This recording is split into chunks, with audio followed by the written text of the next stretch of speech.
Today is not an ordinary day in Mbeere North. From the moment dawn breaks, there is a certain intensity in the air, a mixture of anticipation, anxiety, hope, and uncertainty. People step out of their homes dressed warmly against the early morning chill, but with their minds burning from weeks of political debate. In every village, from Kanyuambora to Siakago, from Muchovare to Kiri, families speak in low tones as they prepare to head toward their polling stations. It is today that the long, heated campaigns finally meet their verdict. This by-election did not simply appear out of nowhere. It was triggered when Geoffrey Ruku, the area MP, left his parliamentary seat after being appointed as a cabinet secretary. His promotion opened a vacancy that immediately transformed Mbeere North into a battleground, not just for candidates, but for ideologies, loyalties, and the competing visions of what leadership means to the people here. The ruling party, UDA, wasted no time. After internal consultations and negotiations within the constituency, they settled on their flag bearer, Leonard Muthende, a name that, for weeks now, has dominated posters, rallies, radio talk shows, and roadshows across Mbeere North. The decision was publicly championed by Kithure Kindiki, now the Deputy President of Kenya after Rigathi Gachagwa's impeachment. Kindiki has insisted that UDA is united behind Muthende and that the party wants to maintain the development trajectory started during Ruku's tenure. For the government, retaining this seat is symbolic, a demonstration of political strength after a turbulent national period. On the other side stands Newton Karish, widely known as Newton Karish, the musician whose voice has echoed across Embu and Mbeere for years. Long before he entered politics, his songs were already part of the region's cultural heartbeat. Weddings, roadside eateries, pubs, market days, everywhere his music was played, his name easily recognized.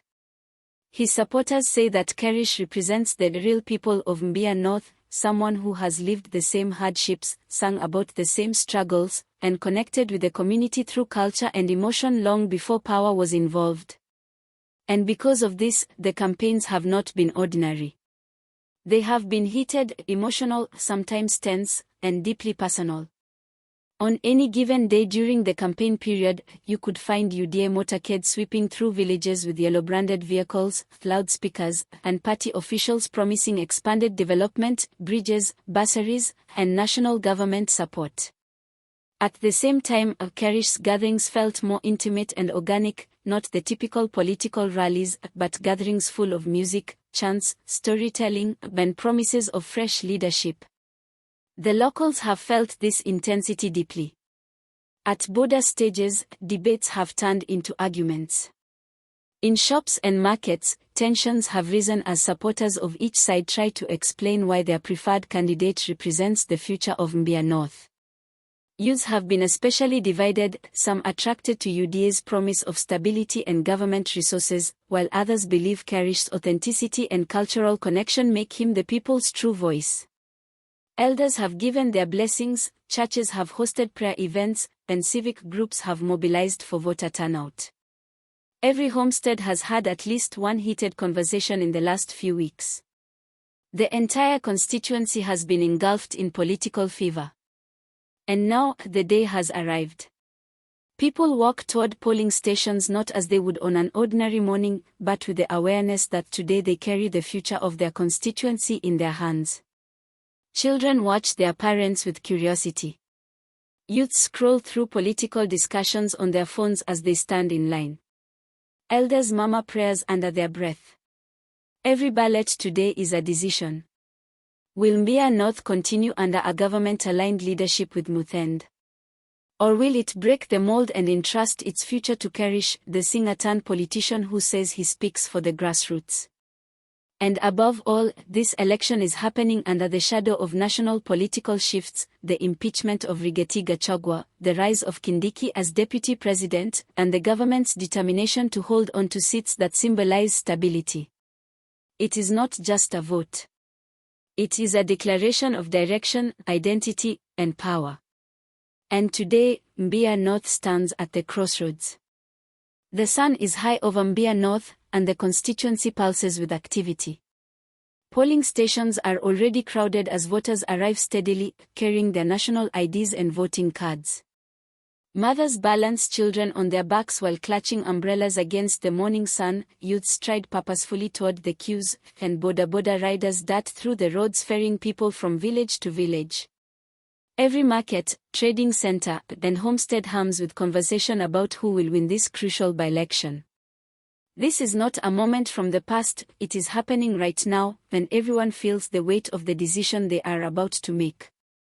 UDA supporters rally behind their candidate, Leonard Muthende, moving in organized convoys of yellow-branded vehicles, flags fluttering, loudspeakers blaring campaign slogans that promise continuity, development, and government-backed projects. Deputy President Kithure Kindiki himself visits key polling points, shaking hands, addressing crowds, and reinforcing the party's message: a vote for Muthende is a vote to continue the work started by the former MP, Geoffrey Ruku, now Cabinet Secretary. Every village that Kindiki passes through feels the impact of national-level attention. His words echo across dusty roads and market squares, carried by both loudspeakers and the voices of excited supporters. On the other side, Newton Karish's campaign moves with a different energy, one that draws people in with warmth and familiarity. Karish himself walks through crowds, his campaign team singing along to his popular songs, drawing cheers from families who have known him through music for years. Young people dance in the streets, clapping along, while elders nod in approval, recognizing a candidate they feel genuinely understands their daily lives. His rallies are a blend of celebration and political mobilization, music, emotion, and cultural identity combined to create a magnetism that cannot be ignored. Every speech, every handshake, every song feels like a personal connection to the voters. The tension between the two camps is tangible. In some villages, UDA and DCP supporters are on opposite sides of the same road, each chanting slogans, waving banners, and trying to outdo the other in both volume and presence. Conversations in markets, bus stages, and small shops buzz with debate, even ordinary errands become opportunities to discuss politics. Families quietly disagree on candidates, neighbors argue about promises and achievements, and youths passionately defend their preferred choice.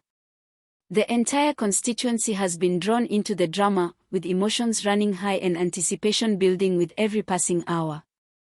Election officials work tirelessly, managing long queues, checking IDs, and maintaining order as the crowd grows steadily. Voters deliberate carefully, reflecting on the intensity of the campaigns, the promises made, and the personalities they have observed over weeks of political contest. Some speak of Muthende's experience and the advantage of having national government support. Others are drawn to Karish's authenticity, his connection to the people, and the emotional resonance his music brings. Every vote cast today carries the weight of weeks of debate, emotion, and high-stakes political maneuvering. By midday, the constituency feels like a living, breathing organism, every part moving with purpose. Convoys pass, rallies erupt, and villagers continue to move between polling stations, eager to participate. It is a day defined not just by politics, but by the heartbeat of the people, their voices, decisions, and hopes for the future converging in one decisive moment.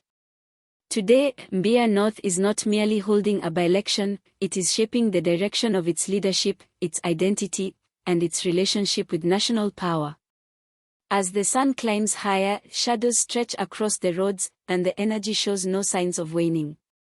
Volunteers from both campaigns rush to remind voters, assist the elderly, and ensure everyone has a chance to cast their ballot. Every handshake, every cheer, every discussion reinforces the importance of the moment. The constituency waits with bated breath, aware that by the end of the day, a new chapter will begin, one that could redefine the political landscape of Mbeere North for years to come. As the day progresses, the energy in Mbeere North shows no signs of fading. Polling stations are packed with people moving in and out, some casting their ballots quickly, others pausing to discuss their choices with friends and family. In every village, from Muchwavare to Kanyuambara, the atmosphere is tense yet electric. Voters are keenly aware that this by-election is more than a local contest. It has become a reflection of national political currents, especially after the dramatic changes at the top of government. Conversations drift from roads and schools to homesteads and market stalls, everyone speculating about the possible outcomes and what the results could mean for the future of the constituency. UDA's supporters maintain a disciplined presence. Volunteers and party loyalists ensure that every voter in line knows about Leonard Muthende's achievements and his alignment with national government initiatives.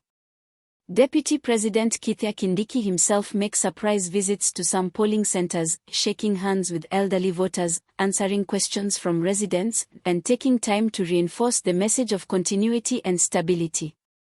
His presence has energized the Muthende camp, but it also heightens the stakes, reminding everyone that the ruling party is watching closely. For many, seeing Kindiki in person reinforces the perception that this election carries significance far beyond the boundaries of the constituency. Across the polling stations, Newton Karish's team moves with equal fervor. Music blares softly from portable speakers, then Karish himself walks among voters, exchanging smiles and words of encouragement. Supporters chant his name, sing snippets of his popular songs, and celebrate each voter who steps up to cast a ballot. The warmth of his campaign contrasts with the structured energy of UDA, and yet both have the same goal, to mobilize as many voters as possible. People are drawn not only to his message but to the sense of familiarity he brings, a candidate who has shared in the community's life for years and who appears genuinely invested in their voices being heard. The tension rises as reports come in of long queues forming at some stations. Elderly voters are assisted by youth volunteers, while some residents walk several kilometers to ensure their vote counts. In small towns like Chicago, the air is thick with anticipation. Families wait together, discussing their choices, some arguing in good faith, others whispering anxious predictions.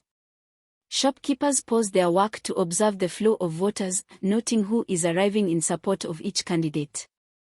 Everywhere there is a sense of history unfolding, as if the very ground of Mbeere North is vibrating with the significance of the moment. At some polling stations, minor incidents spark brief bursts of tension.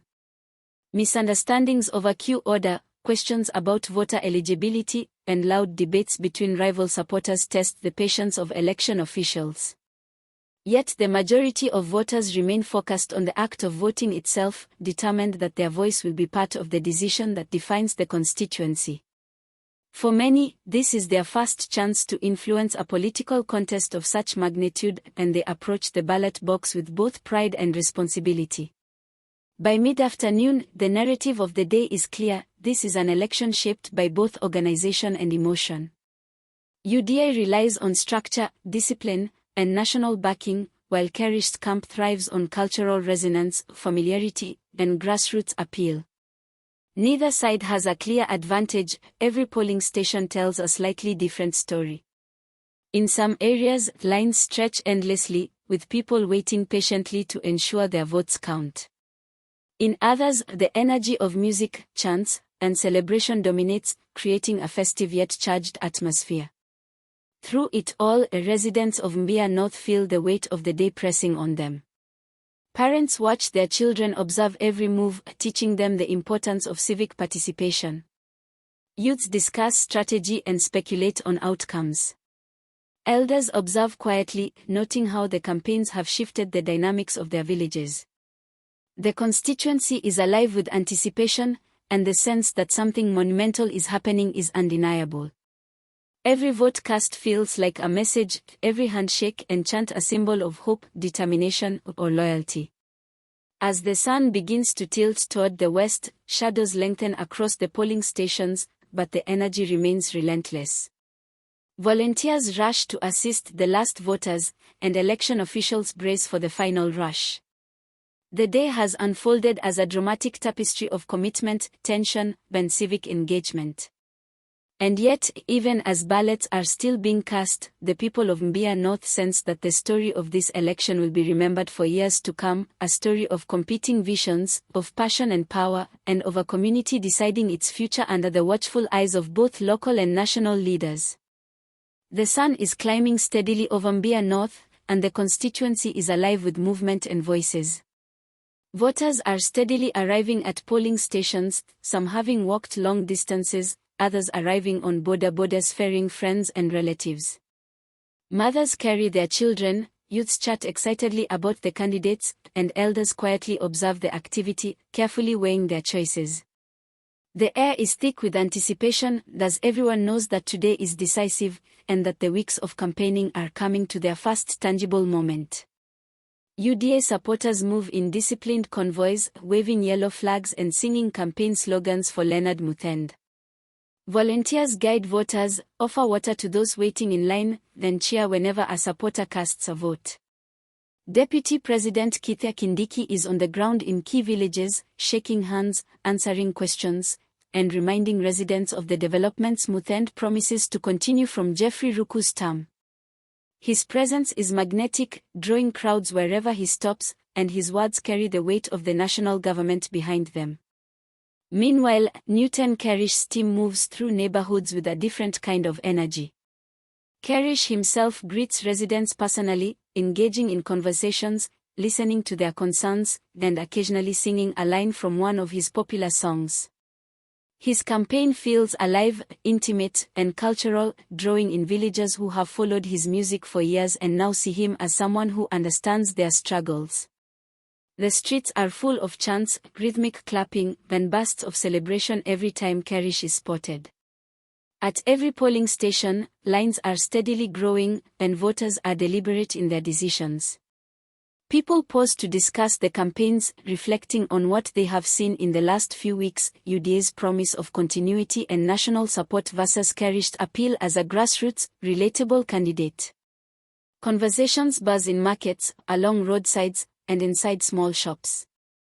Even those who normally avoid politics are caught up in the excitement, debating, cheering, or quietly observing the unfolding scene. Minor tensions flare occasionally as rival supporters pass each other, exchanging words, waving flags, and attempting to rally more voters to their side. But election officials remain focused, maintaining order, checking IDs, and guiding voters through the process. The scene is vivid, vibrant, and immediate. Mbeere North is alive, and the people are fully present in this historic moment. As midday approaches, the flow of voters shows no signs of slowing. Every handshake, every smile, every exchange of words seems charged with importance. Residents watch carefully, sensing that the day's outcome will not only determine who represents them in parliament, but also shape the trajectory of their community for years to come. The campaign's intensity, the presence of national leaders, and the passion of local supporters combine to create a scene that feels both alive and tense, as though the entire constituency is holding its breath together. As voters line up at polling stations and convoys move through the villages, the political tension of Mbeere North is not confined to the roads or market squares, it is also exploding online. Social media platforms are buzzing with debates, posts, and videos about the by-election, making it feel as though the entire country is watching. Supporters of Leonard Muthende flood Facebook and WhatsApp groups with messages highlighting UDA's development projects, photos of rally crowds, and videos of Deputy President Kithure Kindiki addressing residents. Every post is shared, commented on, and debated, amplifying the campaign's visibility far beyond the villages themselves.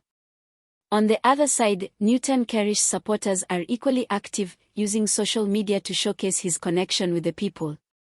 Clips of his music-filled rallies, videos of him walking through crowded streets greeting voters, and posts highlighting his personal stories and promises are going viral. Young voters in particular are highly engaged, debating fiercely on Twitter, TikTok, and Instagram, exchanging memes, and even live-streaming snippets from rallies.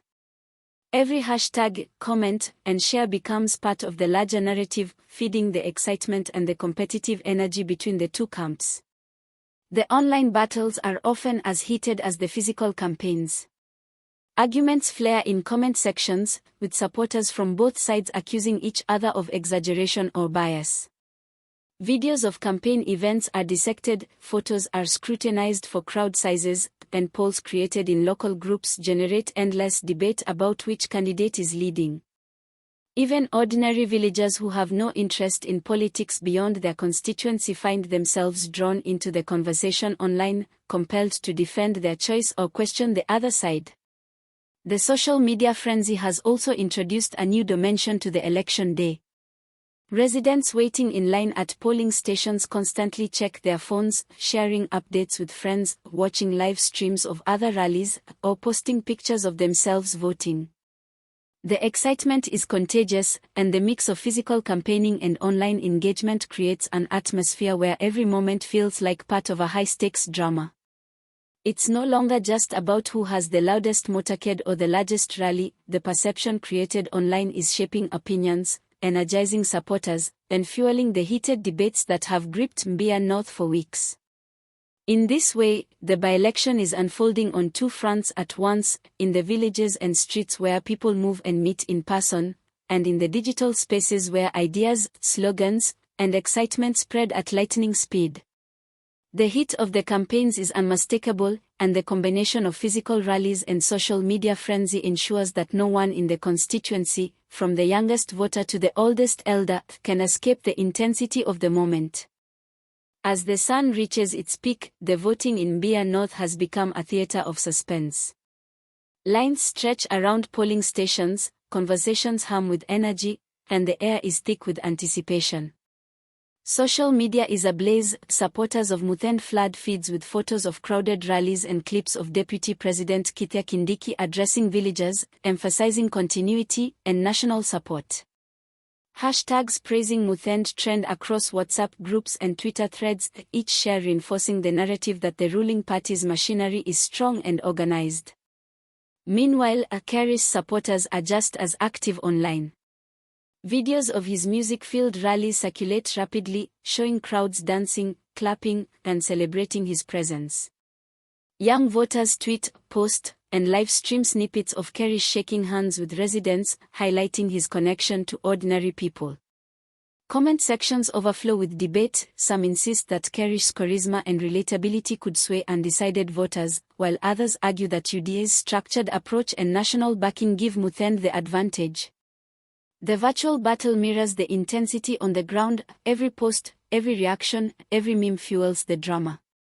Back at the polling stations, villagers themselves mirror this tension. Some speak confidently of Muthende's experience and the projects he promises to continue, pointing to schools, roads, and water projects completed under UDA's leadership. Others cheer for Karish, praising his authenticity, energy, and the way he makes residents feel seen and heard. In markets and along dusty roads, debates flare, sometimes heated, sometimes playful, but always reflective of how passionately the people care. The constituency feels split, almost evenly, with every corner of Mbeere North showing signs of loyalty to both candidates. The drama intensifies with small, symbolic moments. A group of youths dances outside a polling station as Karish supporters arrive, waving flags and chanting his name. A convoy of UDA vehicles passes, blaring loudspeakers and singing Muthende's campaign jingle, eliciting waves of cheers and applause. The crowds seem to swell and ebb with each passing moment, as though the entire constituency is holding its breath, waiting for the balance to tip in favor of one candidate. From what social media and the ground activity suggest, some analysts in the story whisper that Muthende might have a slight edge due to the high visibility of Kindiki's support and the organized structure of UDA's campaign. Yet Karish's cultural resonance, grassroots energy, and emotional connection with voters make the contest far from predictable. The tension is palpable, no one can claim certainty, and every conversation, every photo, every post seems to carry the possibility of shifting the momentum. By midday, Mbeere North is fully alive in both physical and digital space. The lines at polling stations snake through villages, supporters cheer and debate, then social media amplifies every moment. It is a perfect storm of political energy, passion, and suspense, a contest that feels equally matched, where the edge could tilt to either Muthende or Karish in the next few hours. And in this charged atmosphere, the constituency seems to collectively sense that today will be remembered not just for the result, but for the drama, the engagement, and the extraordinary involvement of its people in deciding their future. As the sun climbs high over Mbeere North, the energy in the constituency is mirrored across the country. Today is not just a momentous day here. Kenya is holding a wave of by-elections in multiple constituencies and wards, and the country seems to be holding its breath. From Banisa in the northeast to Kasipul in the western counties, and from Magarini along the coast to Aganja and Maleva, voters are streaming to polling stations, filling streets with color, banners, and the sounds of civic engagement. The stories are unfolding simultaneously, each constituency alive with its own drama, each voter aware that their choice matters. In Banisa, the parliamentary seat left vacant by the passing of the previous MP draws long lines of voters under the intense sun. Families discuss the candidates as they wait, whispering predictions and sharing opinions shaped by weeks of campaigns. In Kasipul, the mood is no less charged. Supporters chant slogans, march in motorbike convoys, and capture every moment on phones to post online, amplifying the excitement for everyone following from afar. Social media across Kenya buzzes with images and videos from every corner, a live tapestry of civic participation, debate, and anticipation. Back in Mbeere North, residents are acutely aware that while their votes are local, they are part of this national pulse.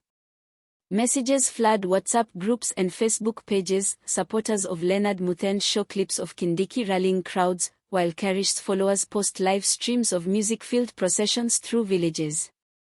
Meanwhile, updates trickle in from other constituencies, a dramatic rally in Magarini, a tense line in Aganja, and spirited debates in Maleva. The chatter gives every voter in Mbeere North a sense that their moment is part of a larger story, a day when Kenya collectively is testing its democratic heartbeat. Everywhere, social media blurs the line between local and national.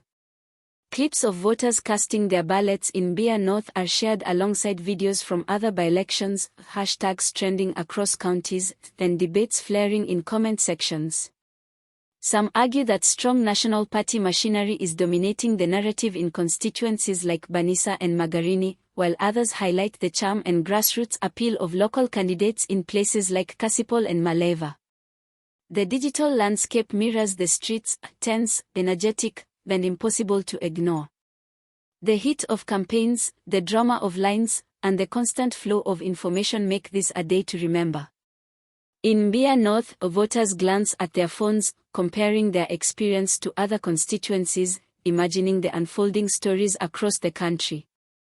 Drivers of motorbike convoys pause to check trending hashtags, shopkeepers discuss which candidates are gaining momentum elsewhere, and youth groups cheer every viral video they receive. The sense of connection is electric. This is more than a local election. It is a shared, nationwide moment, a chorus of voices in multiple constituencies shaping the future of Kenya's political landscape. Even as the clock edges closer to midday, every corner of Mbeere North is alive with anticipation, and the knowledge that elsewhere in the country, similar dramas are playing out, makes the moment feel bigger, louder, and more consequential. Voters, campaigners, and online audiences alike are waiting. Every ballot cast today not only decides a local representative but becomes a note in the broader symphony of Kenya's democracy. Thank you for following this live story from Mbeere North and across Kenya as voters head to the polls in these intense by-elections. The drama, the passion, and the voices of the people show just how vibrant democracy can be, and today is a perfect example of that energy in action. If you enjoyed this coverage, don't forget to hit the subscribe button and turn on the notification bell so you never miss an update from us. We want to hear from you. Share your thoughts in the comment section below. Who do you think will gain the edge in Mbeere North? How do you feel about the by-elections happening across the country today? Your opinions matter, and this is the place to let your voice be heard. Thanks again for watching, and stay tuned for more updates as the results start coming in.